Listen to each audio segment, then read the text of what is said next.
Muy bien, hola hermanos, muy buenas tardes. Nuevamente nos vemos aquí sirviendo al Señor, esperando que ustedes la pasen bien en casita. Yo oro al Señor porque aquellos que han estado enfermitos, me he dado cuenta de algunos de ustedes, sanen pronto, hermanos, y podamos continuar con nuestras meditaciones. Muy bien. En este día, hermanos, el domingo 7 de junio 2020, a las 18 horas, traigo como título de este sermón, la destrucción de la muerte o la muerte de la muerte. Este es mi pasaje, hermanos. Juan capítulo 11 del 38 al 44. Ustedes lo leerán en casita, por favor, y vamos a hacer una breve oración. Omnipotente Dios, poderoso, venimos ante ti en esta hora para suplicar tu dirección al exponer este tema, y de modo que toda la iglesia pueda estar atenta y pueda ser instruida en esta tu palabra hoy. En el nombre de Cristo te lo pedimos, Señor. Amén. Muy bien, hermanos. Como introducción, ¿qué tanto podemos saber de la muerte? Hoy vivimos bajo el sentimiento de angustia debido a que por todos lados estamos oyendo sobre los que están muriendo por las enfermedades, mayormente por la infección letal del COVID-19. Y no es para menos, ya que personas muy cercanas a nosotros, de unas horas a otras, ya no están aquí y nos dejan sumamente sorprendidos. Yo me siento mal porque conozco a varios de mis compañeros, algunos ya mayores pues, pero ya murieron por esta enfermedad. Y sin embargo, Dios no se ha equivocado. Él tiene algo preparado para ellos, donde ha dicho que ya es el momento de que lo vaya a disfrutar. Así que para los creyentes no tenemos mayor problema, y la manera o la forma en que hemos de morir no es problema para nosotros. Quizás llegue a ser doloroso, pero óigame, es importante. He estado yo reflexionando en esto, que en medio del dolor que estuviéramos sintiendo, la presencia de Dios, la presencia de Cristo, la presencia del Espíritu Santo no estará allí para mitigar nuestro dolor. Yo creo que sí. No lo estoy experimentando, pero creo que sí es así. Aun cuando estemos en el lecho del dolor, la presencia de Cristo hará más sencilla, ¿verdad? O sencillo el momento para cada uno de sus hijos. No lo olvide, eso es verdad, eso es cierto. Yo lo creo y sé que así es. El Señor es fiel. Dice una frase anónima: la muerte no es el extinguir la luz del cristiano, sino es el apagar la lámpara porque ha llegado el amanecer. Se habla de una frase que dijo John Knox, el fundador del presbiterianismo en Escocia. Él decía: vivir en Cristo, y la carne no necesitará temer la muerte. Hudson Taylor, fundador de la misión china Inland, en sus últimos meses de vida, habló a un amigo las siguientes palabras.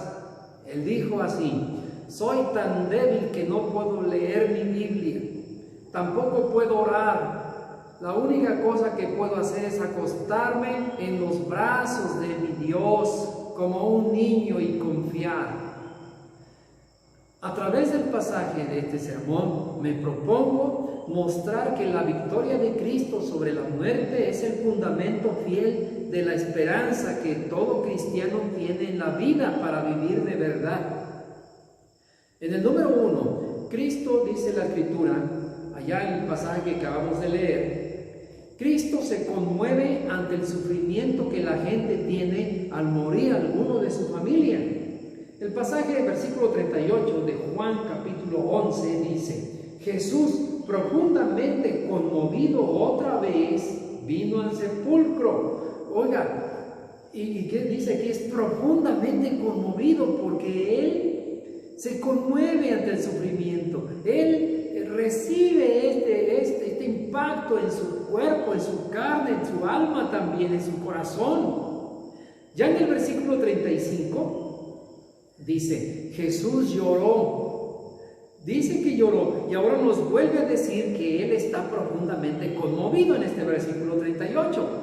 La Biblia nos enseña en Hebreos 4 del 14 al 15 y luego lo repite, lo dice en el capítulo 5 del 7 al 9, que nuestro Señor Jesús se compadece del necesitado, comprende nuestro sufrimiento porque Él vino y en carne propia conoció nuestro sentir, nuestro dolor, nuestro sufrimiento, nuestro llanto, nuestra tristeza, y no está dispuesto a dejar al hombre en esas condiciones. Su presencia misma es ya la prueba de la buena voluntad de Dios hacia el necesitado y débil pecador. Con su muerte en la cruz y su resurrección al tercer día, predica al mundo que el destino del creyente es otro, muy diferente del que se ve físicamente. Inciso B, una cosa con la cual los cristianos debemos luchar es esta: tenemos que luchar contra nuestro propio razonamiento, y es porque esto dificulta ver lo que Dios quiere hacer con nosotros, sin que tengamos que pensar que solo lo lógico es y lo que no es lógico no es. Hermanos, y no es que la palabra de Dios no se pueda o no se tenga que razonar. Sí, está clarísimo. Todo tenemos que analizar y razonar, pero es allí donde el Señor entra con fuerza para destruir la poderosa máquina de razonamiento humano que, enraizado en una mente carnal y miserable, producto del pecado que mora en él, perdió toda noción de lo que significa que todo es de Dios y que para Él no hay nada imposible, para comenzar a ver por la fe en Él. Por la fe en su palabra, Marta dice en su mente, cuando el Señor Jesucristo le dice: quiten la piedra donde Lázaro está sepultado, entonces viene el razonamiento de esta gran mujer y dice: ¿por qué Jesús quiere que quitemos la piedra del sepulcro? ¿Qué le pasa? Quizás no sabe que Lázaro tiene 4 días de muerto y que su cuerpo se está descomponiendo y ya huele mal. Se lo voy a decir, o se lo tengo que decir. Y entonces nadie le dice: maestro, ya huele feo. Dice, y ya, porque ya es de 4 días. Pero entonces el Señor Jesús le dice: ¿no te he dicho que si crees verás la gloria de Dios?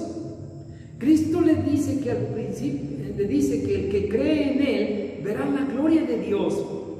Muchas veces se nos olvida a los cristianos quién es Jesús, y tenemos que venir una vez más a Él, a su palabra. Jesucristo es el verbo de Dios, es la palabra encarnada. Él es el unigénito del Padre, no lo olvide, no lo olvidemos todos. Él es el resplandor de su gloria, y eso se nos olvida constantemente. Él puede hacer todo lo que quiera en el mundo. Él hace a los mudos hablar, reprende a los vientos y el mar se aquieta. Él conoce los pensamientos de los hombres, los pensamientos que tenemos a cada momento. Sabe que son vanos y proclama también el año agradable del Señor. No hay nada que Cristo no pueda hacer. Él es Dios el Hijo y la muerte tiene su muerte en Él. Oseas 13:14 dice: oh muerte, yo seré tu muerte. 1 Corintios 15, 54, 55. ¿Dónde está, oh sepulcro, tu aguijón? ¿Y dónde, oh muerte, tu victoria?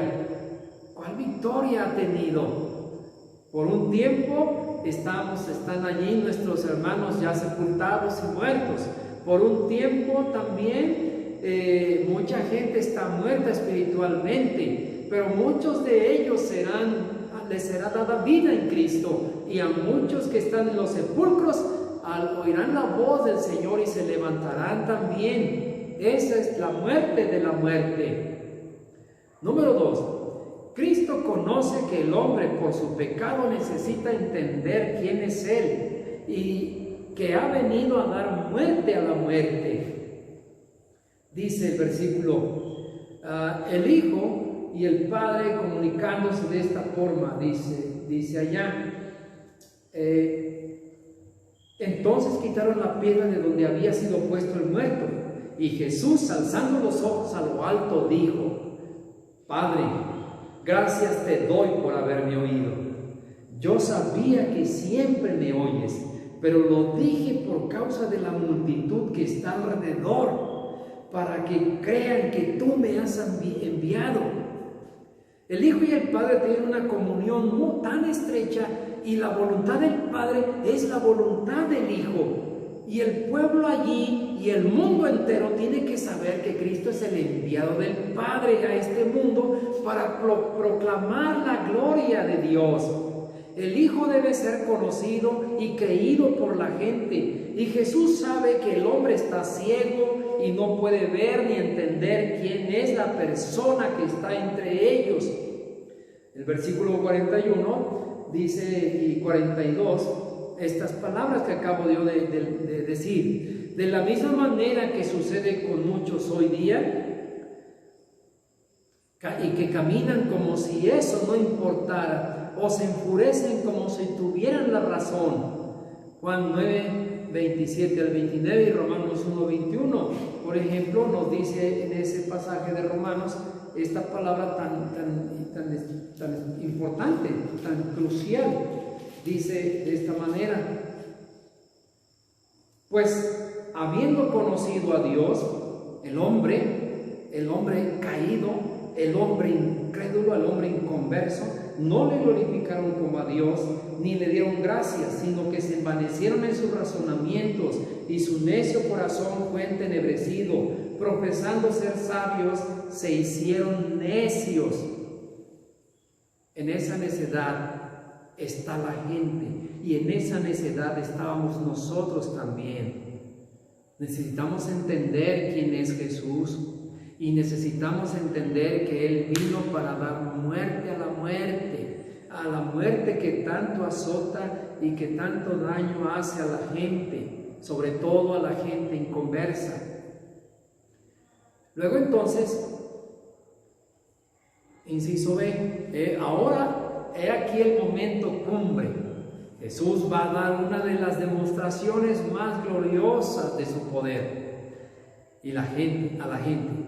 Esto es vencer una vez más a la muerte. Pues ya lo había hecho, por ejemplo, en Marcos 5, 21, 41, nos habla de la niña que está muerta y que Él va para resucitarla diciéndole: Talita cumí, ¿verdad? Niña, a ti te digo, levántate.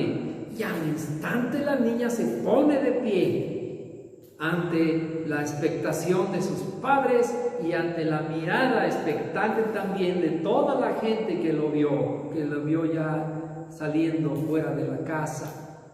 Entonces, así también Lucas 7, del 11 al 17, cuando van a sepultar al hijo de la viuda de Naín, el Señor Jesús también ahí dice que Él se conmovió, y de tal manera que levanta a este muchacho y tiene que regresarse a casa porque ya no hay muerto, ya no hay muerte allí. Van de regreso a su casita impactados por el poder del Señor Jesús. Entonces, clamando a gran voz, dice el pasaje de Juan 11, dice: y habiendo dicho esto, después de hablar que el Padre siempre lo escucha, siempre lo oye, y que lo había mencionado para que todos se dieran cuenta que Dios el Padre había enviado a su Hijo a este mundo. Y habiendo dicho esto, clamó a gran voz diciendo: Lázaro, ven fuera. Oh, hermanos, qué cosa tan tremenda en ese momento, ¿verdad? ¿Por qué? Porque dice el pasaje que el que había estado muerto salió atada en las manos y los pies con vendas y el rostro envuelto en un sudario. La boca está abierta y el asombro es brutal. No puede ser, pensaban estos hombres. ¿Y quién es este? ¿Cómo es esto posible? Pero no entendían que para Dios nada es imposible. Lázaro está vivo nuevamente, de pie, caminando frente a sus ojos, y lo tienen que desatar de sus vendajes. ¿Para qué? Para dejarlo que se fuera a su casa. Ya en el capítulo 12 nos narra la escritura que él ya está sentado a la mesa comiendo. ¡Qué caramba! Y nosotros, hermanos, hemos recibido la palabra poderosa del Evangelio de salvación. Frente a nosotros está la resurrección misma del Señor Jesucristo el tercer día. ¿Qué vamos a hacer? Nosotros vamos a sentirnos solos y a sentir terror por la muerte. La muerte ha sido vencida por el Señor Jesús. La muerte fue vencida por el Señor al resucitar a 3 hombres allí, y en el mismo día también en que el Señor Jesús murió, narra la Biblia que muchos de los que estaban muertos también se pusieron de pie. En conclusión, la muerte del Señor Jesús ha sido nuestra salvación, y la resurrección del Señor ha sido la muerte de la muerte. Primera de Corintios, nuevamente, en el capítulo 15, dice la palabra de Dios en el versículo 14 y 15, en Primera de Corintios, dice: y si Cristo no resucitó, vana es entonces nuestra predicación, vana es también nuestra fe, y somos hallados falsos testigos de Dios, porque hemos testificado de Dios que Él resucitó a Cristo, lo cual no resucitó, si en verdad los muertos no resucitan. Pero si los muertos no resucitan, tampoco Cristo resucitó. Mas ahora Cristo ha resucitado de los muertos, primicias de los que durmieron es hecho. Apocalipsis, en el capítulo 20, nos dice aquí que el día llegará en que la muerte y el Hades, que fueron lanzados al lago de fuego, esta es la muerte segunda. Versículo 13: el mar entregó los muertos que había en él. La muerte y el Hades se entregaron los muertos que había en ellos, y entonces fueron juzgados cada uno según sus obras. Y ya en Primera de Tesalonicenses, capítulo 4, del versículo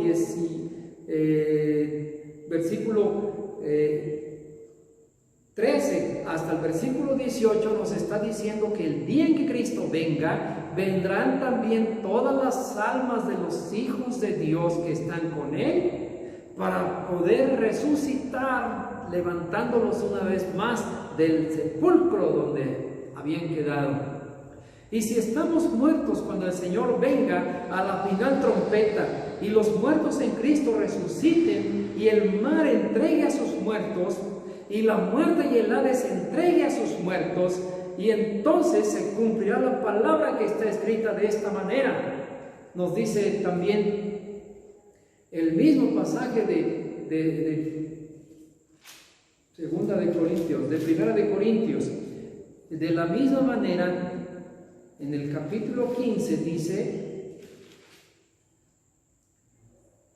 versículo 54: y cuando esto corruptible se haya vestido de incorrupción, y esto mortal se haya vestido de inmortalidad, se cumplirá la palabra que está escrita: sorbida es la muerte en victoria.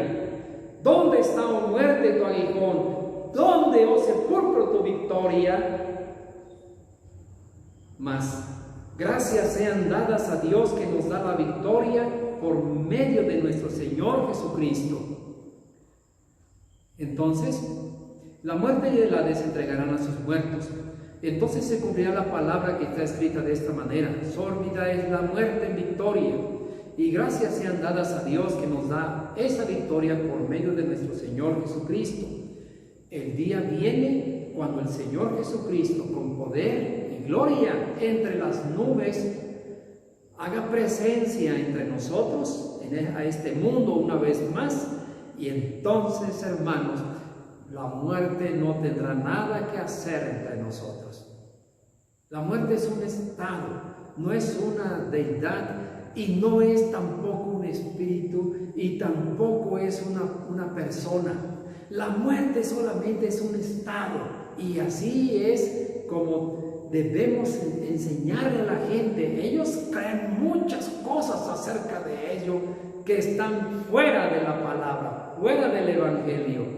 El Evangelio nos enseña que esa muerte finalmente no tendrá nada que hacer entre nosotros, porque estará la vida, y vida eterna para ustedes, vida eterna para mí. Bendito sea Dios.